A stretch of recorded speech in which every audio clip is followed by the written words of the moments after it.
memória, ela tem aparecido, né, sobretudo no contexto brasileiro e latino-americano nos últimos anos, em função, né, basicamente dos períodos ditatoriais, dos períodos autoritários, de regimes políticos autoritários, em que uma série de crimes, né, contra os direitos humanos foram praticados contra os opositores do regime. E, sobretudo, no contexto brasileiro, esses crimes, em função da lei de anistia, jamais foram investigados. Essa predileção pelo esquecimento, não é nem pelo perdão, é pelo esquecimento mesmo, ela me parece bastante forte, assim, ela marca a história brasileira de forma muito contundente.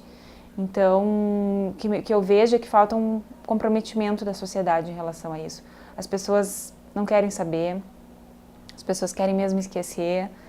E por isso, talvez, que o STF tenha dado a decisão que deu na ADPF 153 sobre a lei de anistia, porque, mais uma vez, né, ia ser um tema polêmico, um tema que necessitava de envolvimento popular, de engajamento, e que seria, mais uma vez, o judiciário de cima para baixo, a cúpula do judiciário, resolvendo, dando a palavra final sobre uma questão que diz respeito a toda a sociedade e que a sociedade não demonstra grande interesse. A memória, ela acaba sendo um antídoto contra a perpetuação da violência, contra a continuidade da violência.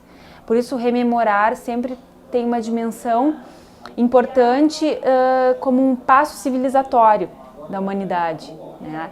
E ela acaba, por isso, adquirindo uma dimensão muito importante em relação à efetivação dos direitos humanos. A justiça de transição, ela é um mecanismo jurídico que dá, de certa forma, visibilidade e efetividade para esta memória no âmbito jurídico. Mas, em que sentido? Ela acaba... Porque a memória, ela pode ser exercitada de diversas formas, né? Pela própria história, pela própria imprensa, pela própria fala popular, pela arte, né? A gente vê que talvez o grande responsável pela memória do Holocausto seja o cinema, né? Só que qual é a grande... Então, a questão é por que a gente precisa de justiça de transição se outros setores da sociedade se encarregam da memória também?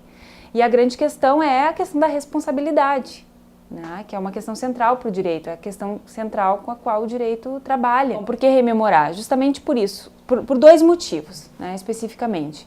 Em primeiro lugar, em função das vítimas, né?